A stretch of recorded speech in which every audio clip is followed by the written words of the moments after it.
Breaking news on the appeal over the oil drilling moratorium. The court will allow offshore drilling to continue, refusing the administration's request for a stay and saying the Interior Department failed to show the federal government would suffer irreparable injury if the ban is not restored. Let's get right to the All-Stars for a quick reaction. Andrea, what do you make?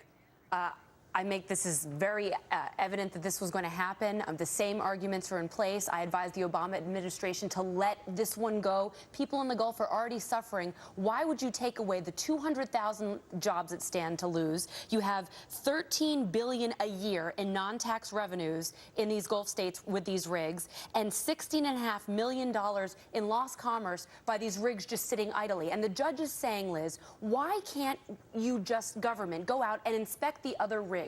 I'm not buying this excuse that we have to shut down and put a moratorium on all drilling. Yeah. And the Obama administration is doing it for political reasons, and they're trying to go around this judge, and I predict they're going to crack some other kind of Erica, it seems like the administration did not make their case that just because one rig blew, all the others were unsafe. Right. Nobody thought this one was going to blow, so nobody knows if another one's going to blow. And we got a hurricane season coming in. And we've got a hurricane season coming up, and this was not a small disaster. You know, it's the largest environmental disaster in the history of the world, period. Not to mention the fact... What about Chernobyl? But it's rare.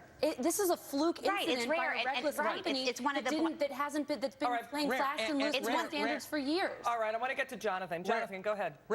Rare and made worse, of course, because of a government intervention that prevented companies like BP from drilling a lot closer to shore, where this spill could have been plugged in about 3 days. Not to diminish, of course, the seriousness of it's tragic, but it's essential that we continue to drill. Fossil fuels are essential to productivity in this country, and denying them, shutting them down, is basically cutting our own throats. Go ahead, Erica. So Jonathan's saying that the reason this happened is because the government wouldn't let BP drill closer to the shore. I can't think of anything more preposterous than that. I want to bring Nancy in here. Nancy, what if a hurricane blows in and other rigs, fall down? There's more, spills. That's why this ruling is quite shocking, because you think that the court would have an interest in granting the stay until we figure out what happened, what went wrong, what are the risks right now with hurricanes and all of that. Now, what they had to do was balance the interests of the oil companies versus everybody else in this country, and they chose the interests of the oil companies. And that's the not Obama what a court is administration is choosing to put the commission that's supposed to tell us, Nancy, what went wrong. None of them can even tell us how to drill a well. None of them have any experience working for an oil industry. That's not true. That is not true. BP's experience really did a lot of good. Gang, sit tight. Jonathan, a couple of weeks ago, I covered the hearing of the oil company executives. The fact came out that there are about 24 other rigs that have that very unsafe valve device that this rig had, the BP rig had. Isn't that kind of dangerous? Shouldn't we shut those rigs down at the very least?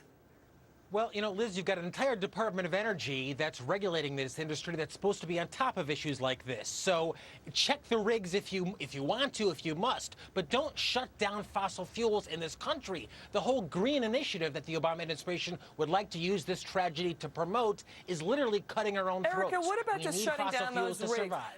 Good point there, Jonathan. Erica, what about just shutting down those rigs and not a moratorium? Well, I'll tell you what I would like to shut down is Transocean, which is the largest drilling company in the world and also has ties to terrorist nations like Iran and Syria. So there are a lot of problems in this industry. Yeah, there are some unseemly associations. Some very unseemly associations. Erica, excuse me, Andrew, what about just shutting down those rigs with the unsafe valves? Yeah, that's exactly what they should do. That's what the judge is saying. They're saying, look, until there's some kind of competitive, realistic other, alternative besides oil, which there isn't, there won't be one on the market for years. Nancy, go ahead. Nancy, go ahead. The problem with these disasters is you don't know what the next big problem is, what the valve is. It was human error. It was judgment. It was violation of regulation. And, Jonathan, we spent $70 billion all told on this. If we put that into green investments in the hydrogen solar economy, flushed down the toilet. We would be so much better off. It would be flushed down the toilet, just like it was in Spain. Look at the data, guys. 0.00004 spill rate for every gallon pumped out of the Gulf. So don't tell me that this is somehow an unsafe industry. Sit tight. I want Erica. Go ahead. Final point. The percentage chance that it wasn't going to happen was very high. It happened. All right. Why President Obama will be wise to learn from the past instead of repeating the mistakes. That's next.